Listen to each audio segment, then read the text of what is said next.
कहानी शुरू होती है एक छोटे से गांव फैजपुर में। वहीं रहती थी एक सीधी सादी पर्दे में रहने वाली लड़की, नूर। उसका दिल बहुत साफ था। हर रोज वो गांव की मस्जिद के पास फूल बेचती थी।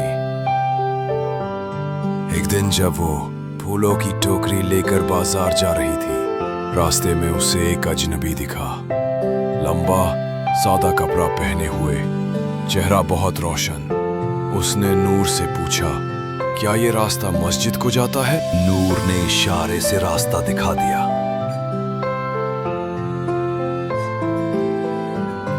मगर उसकी आंखें उस अजनबी में कुछ अलग देख रही थी, जैसे वक्त थम सा गया हो। उसी रात नूर ने अजान से पहले उठकर तिलावत की, मगर तिलावत करते हुए एक साया उसके कमरे की दीवार से गुजर गया। नूर घबरा गई, मगर फिर उसने सुना, डर मत, मैं तुम्हें आजमाने आया हूं। उसकी आंखों के सामने वही अजनबी खड़ा था, मगर अब उसकी आंखों से रोशनी निकल रही थी। अजनबी बोला, मैं कोई इंसान नहीं, मैं एक जिन हूं, मगर अल्लाह के हुक्म से नेक रास्ते पर हूं। मैं लोगों की नीयत देखता हूं और नेक रूहों को दुआ देता हूं। नूर कांपती आवाज में बोली, मुझे क्या करना होगा?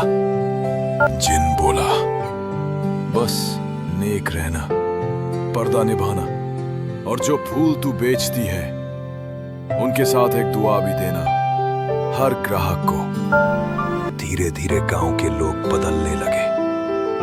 जिसे भी नूर का फूल मिलता, उसकी जिंदगी संवरने लगती। किसी का इलाज हो जाता, किसी का कारोबार चल पड़ता। लोग कहते, इस लड़की के फूलों में कुछ करामात है। मगर नूर जानती थी, असल करामात नीयत और भरोसे की होती है। इम्तिहान की घड़ी तब आई जब एक दिन नूर के सामने सोने की थाल में भरकर दौलत रख दी गई। एक अमीर ताजिर ने कहा, बस एक बार मेरा निकाह कबूल कर लो, फूल और दुआ बेचने की जरूरत नहीं रहेगी। नूर ने उसकी आंखों में देखा और कहा, मैं अपना सौदा अल्लाह से कर चुकी हूं, अब किसी इंसान की मोहब्बत में नहीं बिकूंगी। उस रात नूर ने वही दुआ दोहराई जो उसे जिन ने सिखाई थी। कुछ हफ्तों बाद वो जिन फिर आया। इस बार उसके साथ नूर की तरह हजारों रोशन रूहें थी। उसने कहा, तेरी वजह से बहुत सी रूहें हिदायत पा चुकी हैं, अब तू भी हमारे साथ चल सकती है। नूर मुस्कुराई और आसमान की तरफ देखा। मेरा काम पूरा हुआ। फिर वो भी एक रोशनी में बदल गई और आसमान की तरफ उड़ गई। नेकी कभी बेकार नहीं जाती और अल्लाह की रहमत